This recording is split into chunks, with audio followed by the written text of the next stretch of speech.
Welcome to the most important week of the year for the podcast industry. Welcome to Podcast Movement 2025.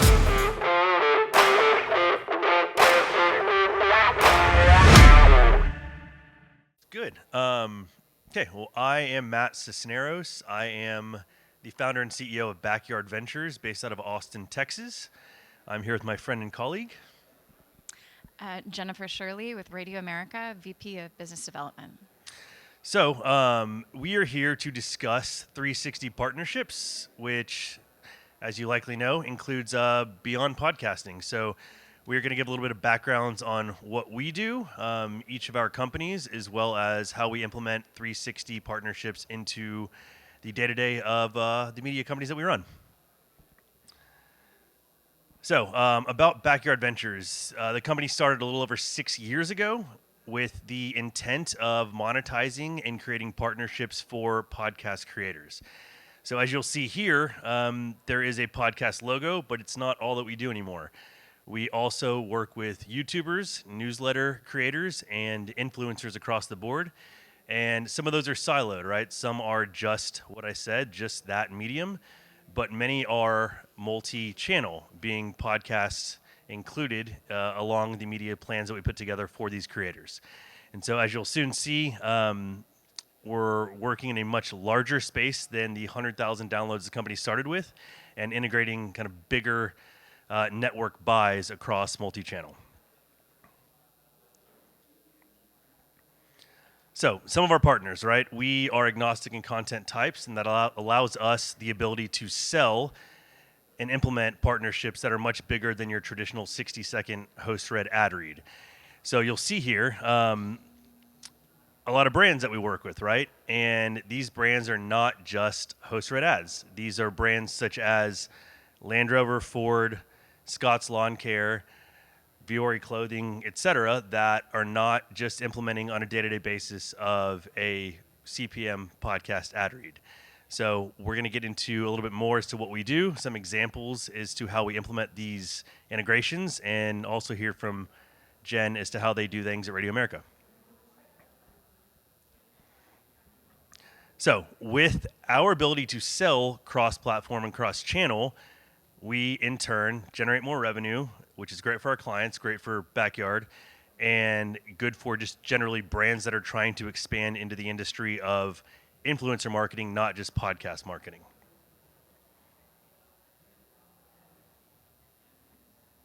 Ooh.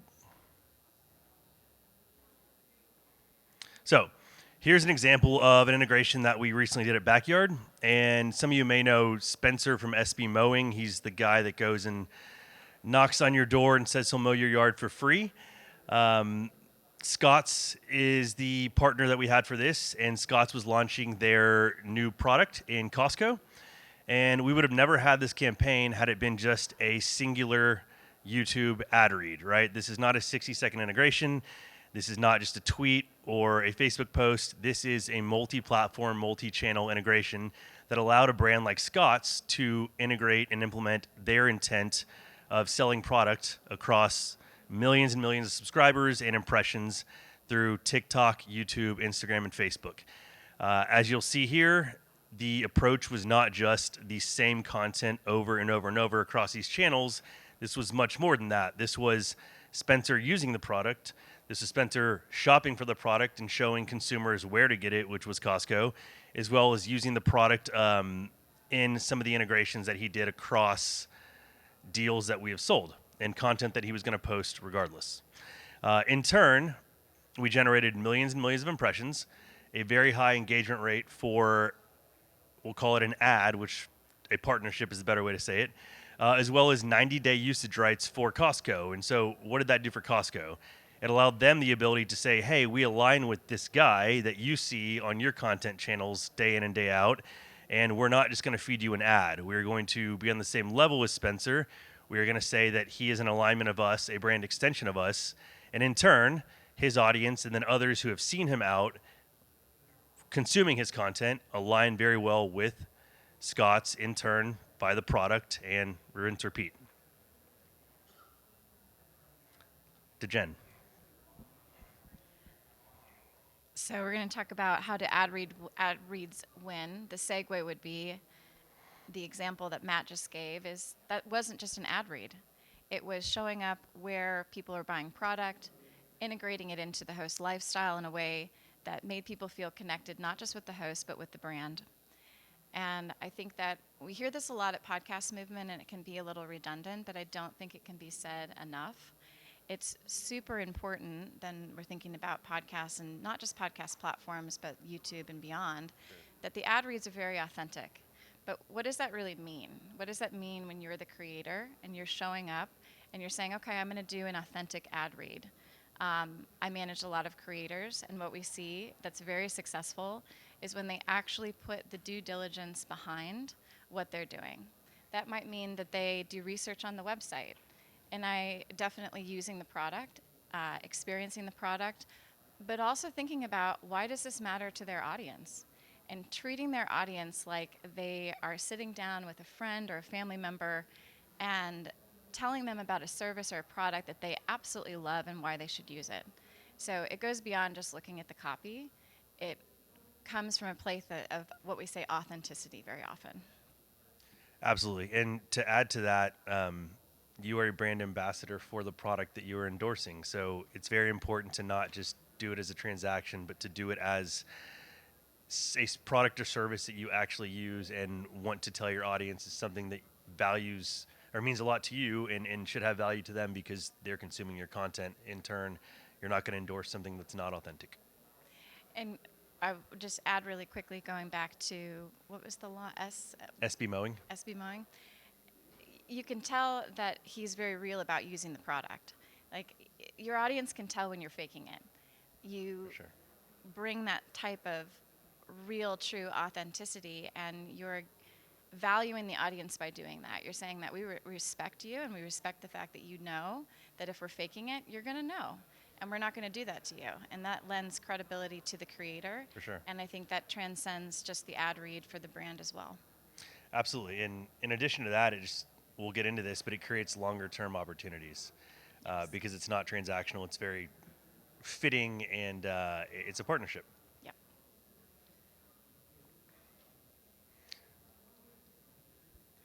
So this is something that Matt and I were talking about yesterday and resonates with me and the creators that I represent and the brands and the agencies that I work with. Every single ad read that you do, you might only have 2 or 3 ads to prove to the brand that you are the right fit for a long-term partnership going forward. And so one of the ways to really think about it is that this is your audition. And it goes back to what we said in the last slide. Preparation, being genuine, thinking about the why for your audience, and coming at it from a place of being very real is going to make that audition really pop, because you might only have 2 ad reads to prove to the brand that you're who they want to partner with. So I feel that's very important.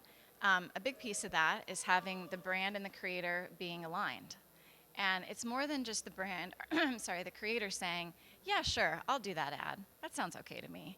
It's okay sometimes if a creator really isn't aligned with the brand, for the person who's representing them to say, you know what, this isn't just about the money. This is about finding things that the audience is going to value, that the host can be excited about, and being okay saying this isn't a good fit when it isn't. But when it is a good fit, really leaning in and using that perfect alignment to move it forward for a long-term partnership. Absolutely. Kind of to add to that generic saying of like, if you like what you do, don't work a day in your life. Like, it's very fitting for that with partners, because if it feels forced and you're not wanting to do it, then like it doesn't feel right. So it kind of adds to, if you create your content and brand partnerships around what is very fitting for you, like it doesn't feel like work because you're really into the product and it's really part of your lifestyle. Yeah, yep. And again, valuing the audience and knowing they're not dumb. They're going to be able to tell if it's not something you're excited about. But if you are, it just it goes way beyond traditional advertising, and that's where we really secure long-term partnerships that we see renewing time and time again for years and years. And that should be the focus of creators, brands, and agencies, is a long-term partnership. Absolutely. Good there. the other thing that we talked about yesterday, Matt and I, and it really makes a lot of sense when you think about the creator as the ambassador for that brand. Everything that you're going to do in front of your audience for that brand is a reflection of your commitment to the brand. And again, goes back to respecting the audience, not bringing them anything that is fake, and having a real, true connection with them, and not treating this part of the business as just a transaction. For sure. Another piece of that is again, we talk about a lot authenticity. That's a word that gets used a lot here at Podcast Movement when we talk about monetization. But thinking about a deeper authenticity, like a really true authenticity. And for me, I make it a requirement that all of our creators are on an onboarding call with the client before a campaign starts. That really just goes far to show that you have a commitment to the partnership. We also have another show, and I will always warn people when we're getting on an onboarding call, be ready for questions, because they're going to do their due diligence. They're going to go on your website. They're going to use your product. They're going to ask hard questions because they want to be able to go back to their audience and tell them something that is true, because they value the value of that audience in itself. Absolutely.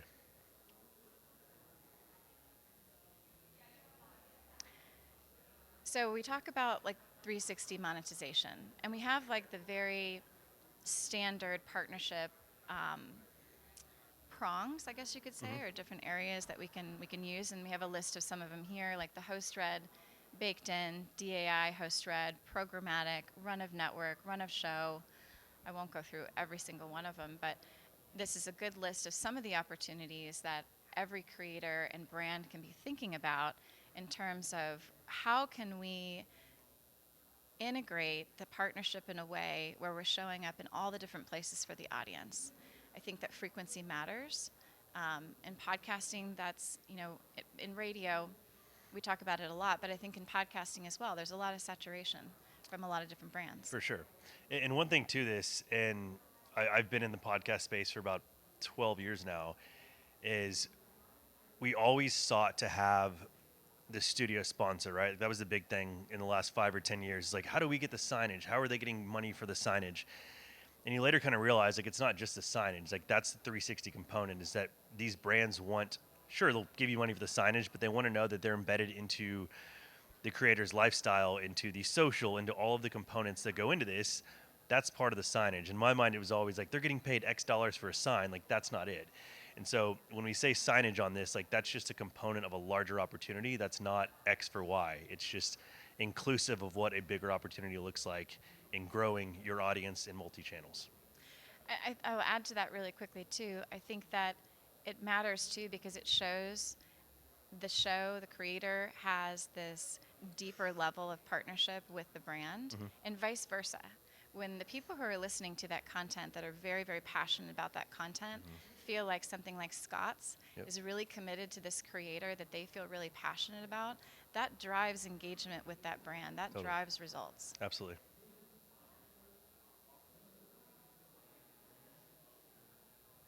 Is that you? I'm going to start with this one saying that when we think about this from a creator standpoint or a network standpoint, nothing should be off the table. This is the part of my job that I find so much fun, is coming up with really creative ideas to be showing up in different ways on all the content for brands in a really creative and thoughtful way that fits the tone of the show, the voice of the show, and where that audience is engaging with the show.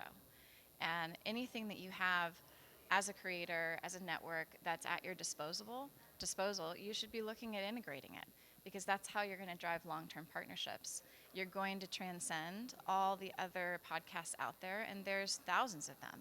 But if you're willing to go above and beyond and include all these different facets as something that you're doing, those brands are going to see you differently. You're going to rise above. And to add to that, I think, you might look at this and say, well, my show doesn't have a huge YouTube presence or a big newsletter, whatever it may be.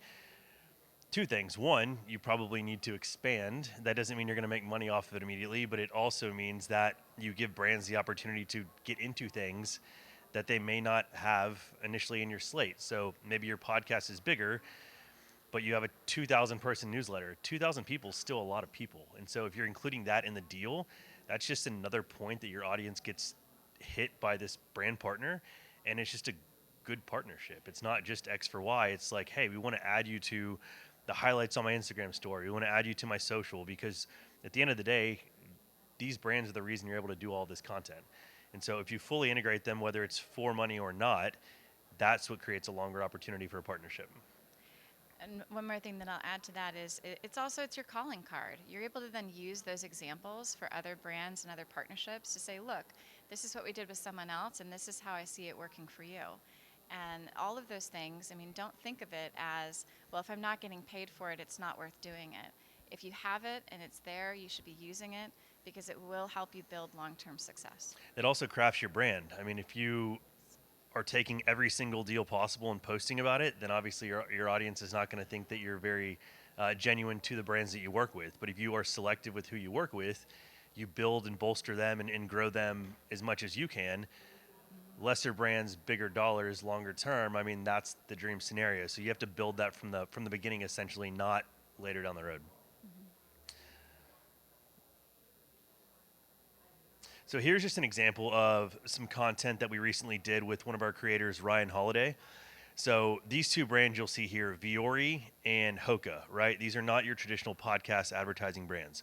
What we did is, obviously realize that Ryan is very lifestyle. He's outdoors. He's an influencer, given that he's a best-selling author. I mean, his life is very travel heavy. So we took all of these components and we went to Viore and we went to Hoka and we created campaigns that was around unique content that generated millions and millions of impressions. So if you subscribe to Ryan's newsletter, he's not just going to have a random ad in the middle. He's going to talk about why sleep is so important as a segue to working with 8 sleep mattresses.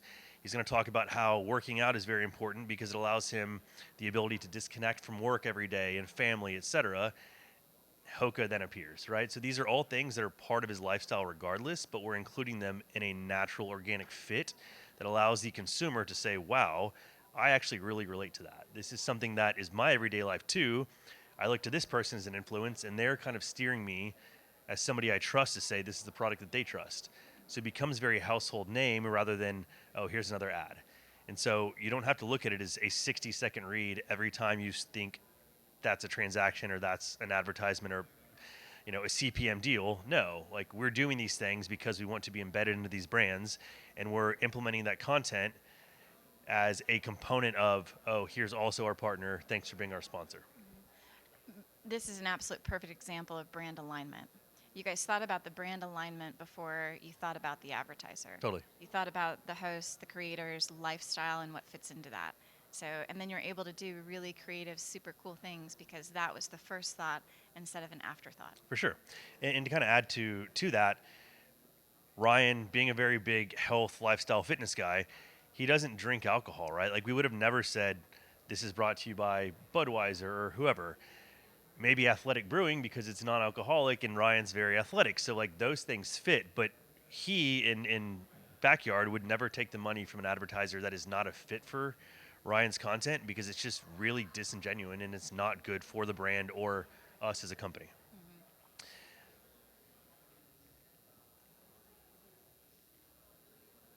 So I went for a run this morning around Town Lake in Austin. I dropped my son off at school, and then I went for about a 7-mile run, and I ran in my Viore shorts, and then I put on some Viore joggers to work here at the office when I sat down to write. I've been wearing Viore stuff for a long time. They've been a sponsor of the show for a long time. I try to dress in comfortable stuff.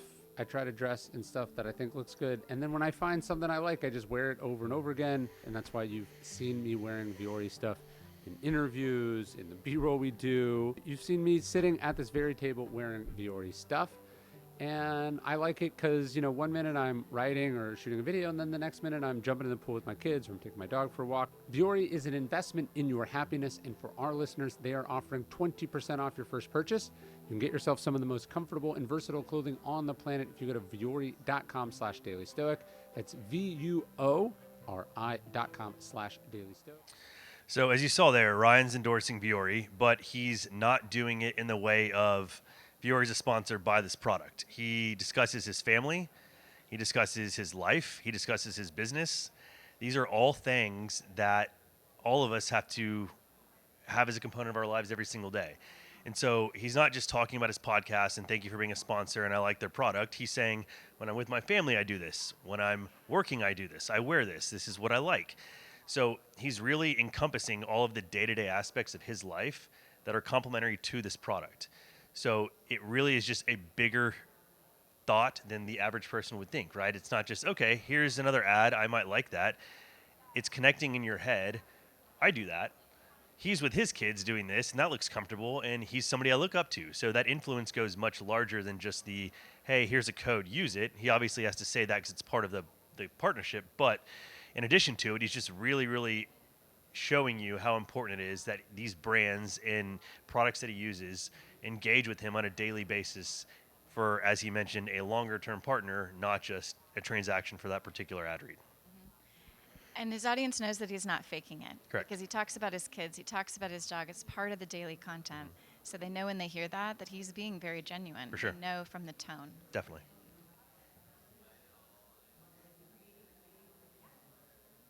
Come on.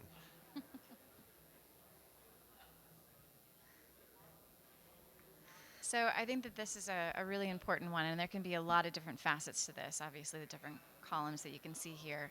But I think for us to step back and think from where I am and from a creator standpoint, but I also think on the brand and the agency side, who is that show to the brand? For me, coming from the creator side, who is the creator to the brand? And one of the shows that we have, it's very clear that they are a very unique bridge from that brand to their very engaged audience. Brands do not get that anywhere else in traditional advertising. That's something that's very unique to podcasting, and it's something that we should really treasure and protect and take very seriously, and think about it from a lifestyle standpoint, and that comes back to the 360 monetization. If you are an ambassador to that brand, then that allows you to do things outside just traditional ad reads in order to connect your audience with that brand. Totally. And to that, I mean, when we bring when we bring clients on, we send them a list of hundreds of brands and we say, does this align with you or not, right? Because we want to know that we're not going to pitch them things that they aren't comfortable with. And so if you vet from the start and know your creators, but also their audience, you're not going to sell things or pitch them on things that are not a fit. Yep, exactly.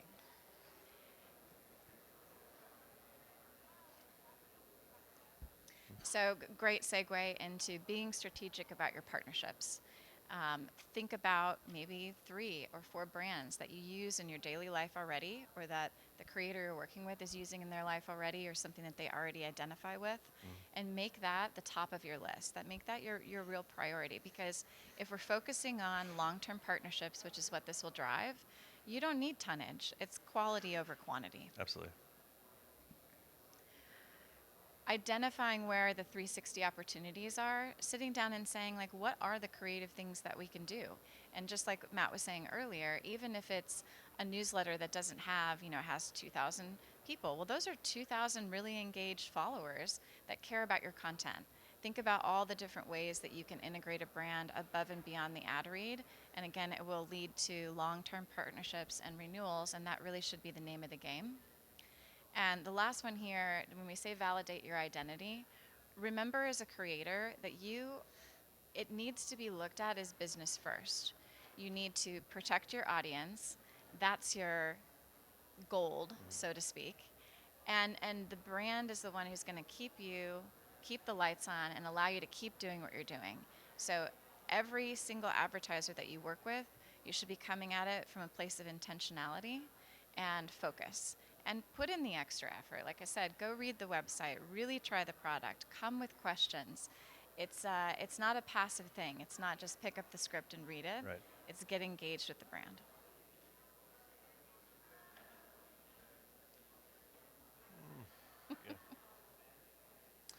So to that, our suggestion, audit what you do, right? Like go back and look and say, am I doing this in a manner that is setting it up for long term, or is this very short term goals?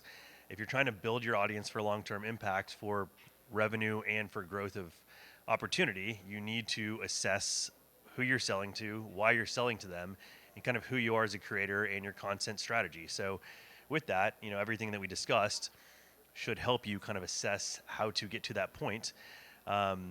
Anything to add to that?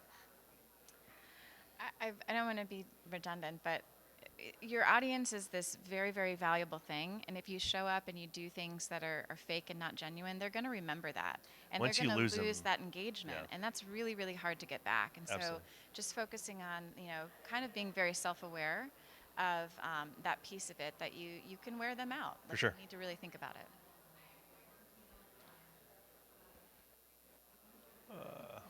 And questions?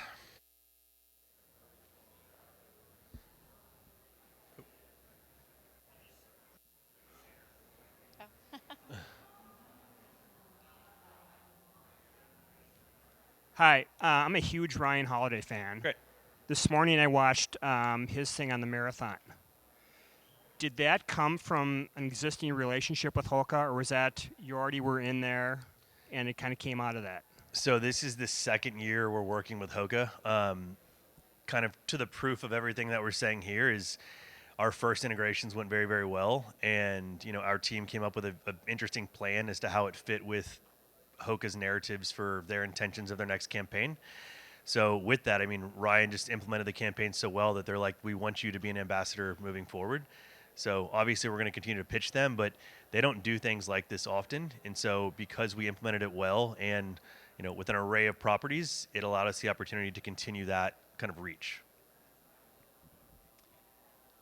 You all position yourselves as a strategic partnerships agency versus a network, and I'm just interested as in why, because you're still doing the ad buying and relationship building, right? So it's kind of a hybrid of both, to be honest. We do things a little bit different, right? So some agencies might field your inquiries and they might say, cool, we're going to book this deal and manage it for you. I don't want to say bigger and better than that, but we are. We're doing things in a manner of the way an agent would handle it, your traditional New York, LA talent agent, but we're also handling the sales and growth opportunities too. So we're not just saying, we're not in a box. If there's something that you need outside of this, we're going to do it, which is more of the agency side, traditional talent agent. But in addition to that, we're doing everything that comes with just running your business so you can go create your content. I've been putting together 360 packages for my show as a full-time podcaster and for a lot of shows that I represent in my studios and my network. And it really, I guess, I'm wondering, the question is it dependent upon the pitch? Because in my opinion, 360 really is just the thing that works best from the creator side in terms of ease and knowing that I've got the same partner or partners across all of my pieces of content, and I then get to work to create which ad read, which post, which whatever works best for each segment. Mm-hmm. But not all brands seem to be getting on board, and sometimes we'll get back, hey, we only want 4 episodes. Hey, we only want whitelist. In my opinion, 360 just works the best on both sides in terms of return ROI, integration, and just workflow. So what would you recommend to a brand that comes back that says, oh, we're not interested in 360, we only want this or that, for us, instead of just going, thank you, but no thank you? Sure. How can we get a brand on board to really understand the value of 360 brand partnerships? Totally. Do you want to take that, or? Yeah, so couple things. Showing them past successful campaigns. I think giving examples of things that you've done in the past. I think having kind of like a built-up resume is always a good way to start. I will genuinely say, as I'm on the network side, sometimes there's just going to be buyers in situations where they don't understand it. Sometimes, for me, putting the value on what I know is in the bucket that they're normally buying, but then building it in such a way that I am bonusing the rest of the stuff because I know that that's going to lead to the long-term success. Even though on paper for you, it might not look like you're making money on that. If you keep the campaign and the partnership ends up being long-term, you are. So it's just how you frame it. And I don't know if that's, you might already be doing that, but that's just... Exactly. Yeah, exactly. So if they're coming to you and saying like, hey, we really want to buy your show because of YouTube. Well, that's great. We can give you YouTube. Because and this is just my experience, I feel like some buyers, they have money in certain buckets. And so when the buckets get kind of mixed up, then it gets a little bit more tricky. But you say, okay, the money's coming out of this, but because we want to see you on our podcast as a long-term partner, we're also going to do this and this and this. And you'll know, because you're integrating it in all the content, the results are going to be greater, and you're going to keep that partnership long term. So I think that looking at the whole picture and not getting too hung up on how, okay, I need to make money on just this as an addition, will actually make you more revenue in the long term. And to quickly add to that, we're very, very big on relationships, right? Like, the more relationships you have, the deeper relationships you have, the bigger the opportunity. And not to say that those aren't your friends in the industry, but they will introduce you to their colleagues that are buying the other things.